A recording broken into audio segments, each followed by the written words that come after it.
Mummy શું કામ છે? આમ અચાનક શું કરવા બોલાવી છે મને અહીંયા? કામ હોય તો જ બોલાવી હોય ને. આ ખોટી ખોટી શાની સવાલો કરે છે? સાંભળ, મહત્વનું કામ છે ને મહત્વની વાત પણ કરવાની છે બહાર મારે. જવાનું છે? ના શોપિંગ માટે? ના, જરાય નહીં. તો શોપિંગ માટે નથી જવાનું અને બીજે કશે પણ નથી જવાનું. અચ્છા, તમે પેલું સાપુતારા જવાનું કહેતા હતા એ વાત છે ને? સાચું બોલજો. સાપુતારા પણ નથી જવાનું ને બીજે કશે નથી જવાનું. તું ખોટી શું કામ જીદ કરે છે? તને ના પાડી છે ને કે આવી બધી ખોટી જીદો નહીં કર. જો તને છોકરાવાળા જોવા આવવાના છે. હા, શું કીધું? છોકરાવાળા તને આ 1-2 દિવસમાં જોવા આવવાના છે. ના પાડી દેજો. કેમ? મારે નથી જોવો છોકરાને. અરે દર વખતે એકની એક વાત કરે છે, મારે નથી જોવું, મારે નથી પસંદ કરવું. હવે તારી લગ્નની ઉંમર થઈ ગઈ છે અને આ લગ્નની ઉંમરે દીકરીને ઘરમાં રાખે ને તો એ બહુ સારું ન કહેવાય. તમને શું ઉતાવળ છે આ મારા લગ્ન કરાવવાની? અને મારે પણ તમને દર વખતે એકની એક જ વાત કરવાની મમ્મી કે હું એક છોકરાને લવ કરું છું અને મેરેજ એમની સાથે જ કરીશ. જો બેટા, આ બધા નાટક છોડી દે છે. મને ખબર છે એક તો તારા પપ્પા નથી ને તને પરણાવી એટલે મારે લોખંડના ચણા ચાવવા બરાબર છે. મમ્મી મારી લાઈફ છે, માન્યું કે તમે મને મોટી કરી, પણ મારી લાઈફના હરેક નિર્ણય તમે ના લઈ શકો. મારે જે કરવું હોય ને હું કરું. અને હું એ છોકરા સાથે લવ કરું છું અને થોડા સમય પછી અમે લોકો મેરેજ કરી લઈશું. પણ તમે છે ને આ જોવાનું ગોઠવવાનું એ બધું બંધ કરી દો. બસ હેતલ, બસ. એક મા તરીકે તું જે કહે છે ને એ બધું સાંભળી લઈશ, પણ તારા પપ્પાની અને આ કુટુંબમાં અમારી આબરૂ જાય ને એવા કોઈ કામ નહીં કરું. એટલે તારે છોકરાને જોવો તો પડશે જ. પછી તારે ગમે એ થાય તું આ રોજ મગજમારી કરવાનું બંધ કરી દેજે. મગજમારી તો તમને કરવી છે મમ્મી, તો તમે કેમ નથી સમજતા કે મારી દીકરી કોઈ બીજા સાથે મેરેજ કરવા માંગે છે અને મારી દીકરીની ખુશીમાં જ મારી ખુશી હોવી જોઈએ. અમને ખબર છે કે તારી ખુશી કઈ જગ્યાએ છે. એના માટે મારે તારી સલાહ લેવાની જરૂર નથી. તું ગોતીશ ને એ જગ્યાએ જો તારા લગ્ન કરાવીશ ને તો કાલે ઉઠીને તું દુઃખી જ થઈશ. તું સુખી નહીં થાય. સુખી થવું કે દુઃખી થવું ખબર છે મને. અને રહી વાત આ છોકરો જોવા આવવાની, તો તમને શું ખબર છે કે એ છોકરો મને લાઈફ ટાઈમ ખુશ જ રાખશે? બરાબર છે. હા, એ છોકરો તને લાઈફ ટાઈમ ખુશ રાખશે નહીં રાખે, શું કરશે શું નહીં કરે, એ બધું મારે વિચારવાનું કે તારે વિચારવાનું? હા, અને બેટા, મા બાપ છે ને હાથે કરીને પોતાના દીકરા કે દીકરીને ખાડામાં ન નાખે, એ તું યાદ રાખી લેજે. એટલે તારું ભવિષ્ય અમે ખરાબ નહીં કરીએ. એટલે જે છોકરો જોવા આવે છે એ જોઈ લે અને હા પાડવી જ પડશે. મમ્મી તમે છે ને આવો ફોર્સ ના કરી શકો. અચ્છા, હું ફોર્સ ના કરી શકું તને? હું તારી પર દબાણ ન કરી શકું, તને હું કોઈ વાત કહી ન શકું? એટલે તે શું વિચાર્યું છે કે આ દુનિયામાં તું એકલી રહે છે, તારું આગળ પાછળ કોઈ નથી? છે, પણ બધા મારા નથી, એ તો જોઈ લીધું. મારી મા હોવા છતાં, ભાઈ ભાભી હોવા છતાં પણ મારી ખુશીમાં કોઈની ખુશી છે જ નહીં. તો હું શું કરું? અને બસ હર એક વાત કે છોકરો જોવા આવે છે, જોઈ લે, આ છે તે છે. તમારે તો શું અંજાન છોકરા સાથે મેરેજ કરાવી દેવા, પછી તો ત્યાં દુઃખ હોય કે સુખ હોય સહન તો મારે જ કરવાનું છે ને. તમે નહીં આવો સહન કરવા. બરાબર છે. એના કરતાં હું જે છોકરાને ઓળખું છું ને એની સાથે મને મેરેજ કરી લેવા દો. છેલ્લા 2 વર્ષથી હું એને ઓળખું છું, સારી રીતે ઓળખું છું. એ ક્યારેય મને દગો નહીં આપે. દગો નહીં આપે તે નક્કી કરી લીધું છે ને? હા, પણ મેં પણ નક્કી કરી લીધું છે તારી મા તરીકે. તને જે છોકરાવાળા જોવા આવવાના છે એ જોઈને હા પાડી જ દેજે. સમજી ગઈ? મમ્મી તમે આ કેવી વાત કરો છો? જે તું સાંભળી રહી છે ને એ જ વાત હું કરી રહી છું. હા, હું જોઈશ.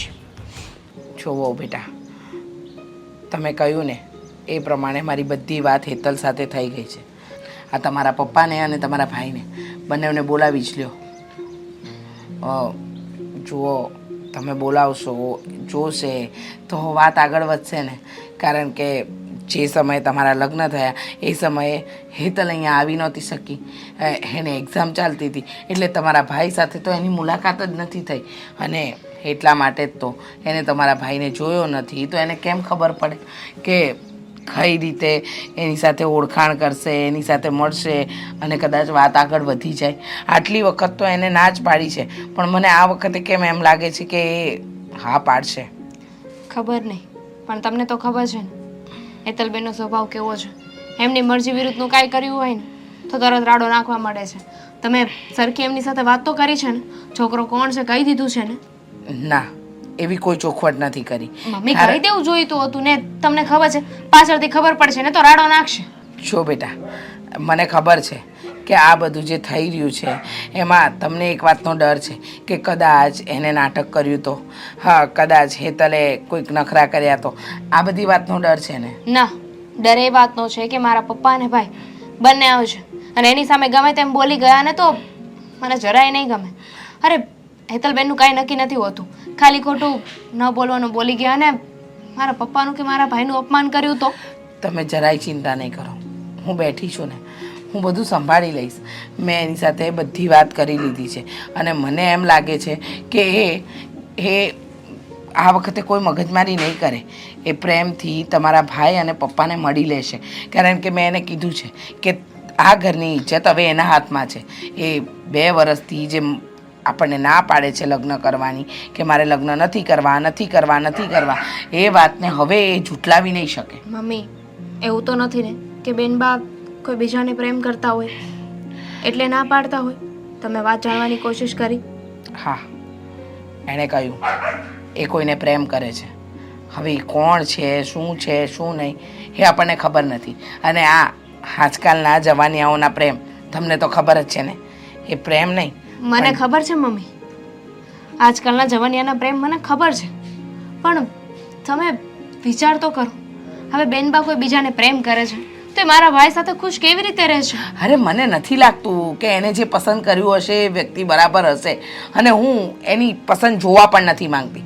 તમને ખબર નથી, આજ સુધી હેતલે કોઈ સારા નિર્ણય લીધા જ નથી. એને ભણતરમાં પણ જે કોર્સ કરવાનો કહ્યો હતો એના કરતાં વિપરીત કોર્સ લીધો અને હવે પછી પસ્તાય છે કે મારે આ નહોતું ભણવું ને આ ભણવું હતું.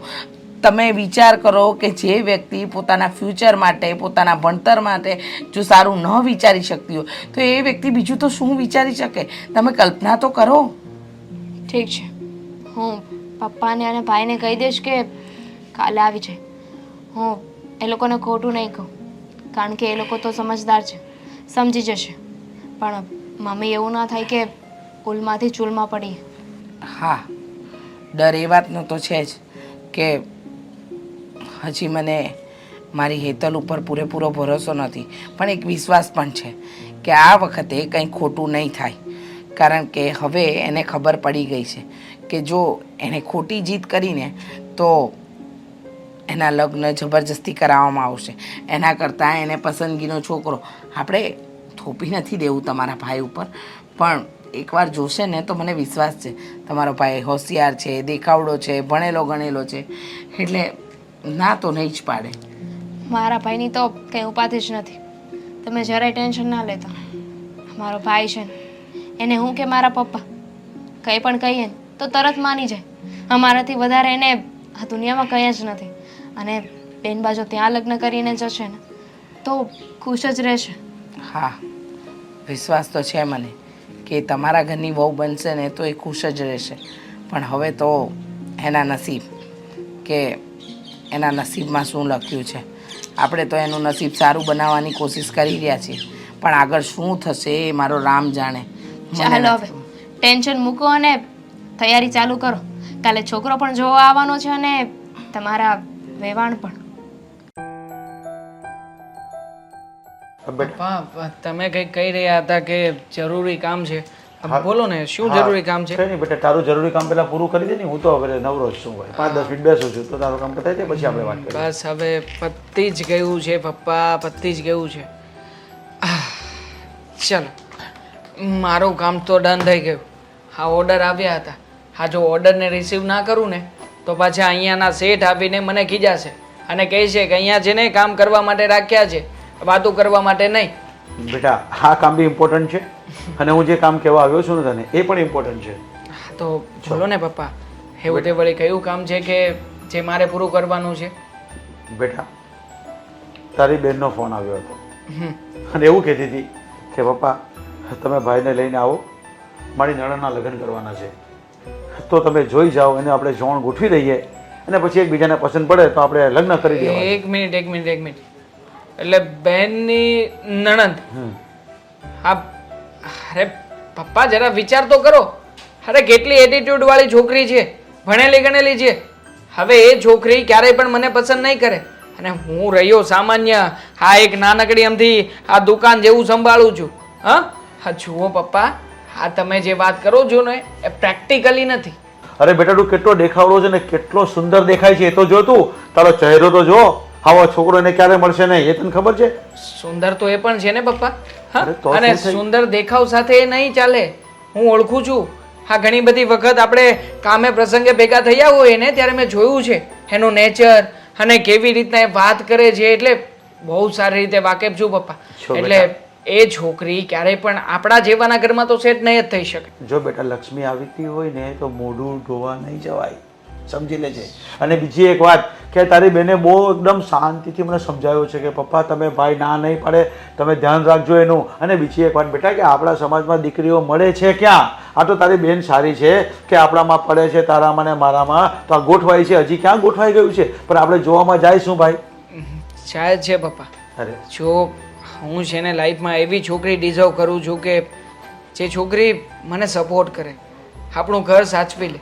આ મમ્મીના ગયા પછી આ જે કંઈ પણ રીતે આપણે રહી રહ્યા છીએ ને એવી રીતના આપણને એક્સેપ્ટ કરી લે. બાકી આ છોકરી ના પૂછો વાત, ક્યારેય પણ આપણા ઘરમાં આવીને સરખી રીતે રહેશે નહીં અને ઉપરથી જુદા થવાનું નામ લેશે તો મારે શું તમારાથી જુદા થઈ જવાનું? અરે બેટા પણ મેં તારી વાત ક્યાં ક્યાં ચલાવી છે? કોઈ જગ્યાએથી હા નથી આવતી તો જ્યાં વાત આવે ત્યાં ના નહીં પડાય. સામેથી એકવાર જોવાનું રખાય, જોણતો રખાય, પછી જે થવાનું એ થાય. તને સમજાઈ ગયું? અને આપણે ક્યાં સુધી હોટલમાંથી લાવીને ખાશું?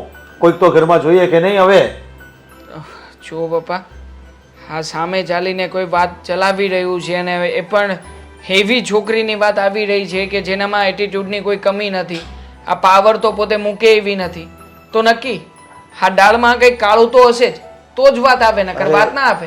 અરે બેટા દાળમાં કાળું હોય ને તો શું થઈ ગયું? તારી બેન કહે છે ને, તારી બેન એવું કંઈ તારા વિશે થોડું વિચારવાની છે કે આ ભેરવાઈ જાય કોઈ જગ્યાએ? એના ઘરનું જ છે, એ જાણતી છે, એને પણ વિશ્વાસ હશે તો જ એણે કીધું ને આપણને. કાલ ઉઠીને બીજો કોઈ છોકરો જોઈ જશે તો ક્યાં કઈ છોકરીઓની કમી છે? પણ અરે મને કંઈક સારું મળશે. અને આમ પણ મારું તો મન નથી માનતું. હા મને સમજાતું નથી કે તમારું મન કેવી રીતે માની ગયું. અને તમે જુઓ છો ને આ બહેનના ઘરમાં એ કેવી રીતના રહે છે, કેવી રીતના નહીં, તો પછી શું કામ ને જાતે કરીને તમે આવી બધી માથાકૂટ કરો છો પપ્પા? સારું માગવું આવે ને તો હું તમને સામે ચાલીને જ કહીશ કે ઓકે મને આ છોકરી ગમે છે, એનો બાયોડેટા મને મેચ થાય એવો છે. હવે આપણા કરતાં ઊંચા લેવલમાં જઈએ ને પપ્પા, પછી આપણું સ્ટેટસ નહીં જાળવે એ લોકો. અરે બેટા મારે ઊંચા લેવલ કે નીચા લેવલમાં નથી જવું, પણ તને ખબર છે બીજા કોઈ આપણે બાયોડેટા આપે ને એને હું ના પણ કહી દઉં, પણ આ તો મારી દીકરીને તારી બેને વાત મૂકી છે તો એને કેમ મારે ના કહેવી? જોવાનું એ રાખવું પડે, નહીં પસંદ પડે તો ઠીક છે ઠીક છે ઠીક છે ઠીક છે, હું તૈયાર છું. ઓફિસેથી છે ને વહેલો આવી જજે, હવે બહુ મોડું નથી કરવાનું પાછું. આજે જ જવાનું છે ડેડ. અરે શું ડેડું, તમે આવી રીતના શું કામ નક્કી કરી નાખ્યું? મને કહેવું તો જોઈએ ને એટલીસ્ટ કે હું મારી રીતે વ્યવસ્થિત બધી ગોઠવણ કરીને પછી આવું. પણ આ તારી બેનનો ફોન આવ્યો ને અર્જન્ટ હતું ને એટલે જ મારે તને ઓફિસે સ્પેશિયલ કહેવા આવવું પડ્યું કે હવે તું છે ને બપોર પછી રજા રાખી લે તો 3 વાગ્યા સુધીમાં તો જવાય કે નહીં ત્યાં જોવા? ડન. હવે બપોર સુધીનું કામ પતાવી લો. હા હા ચલો હું કામ પતાવીને આવું છું ઘરે. હા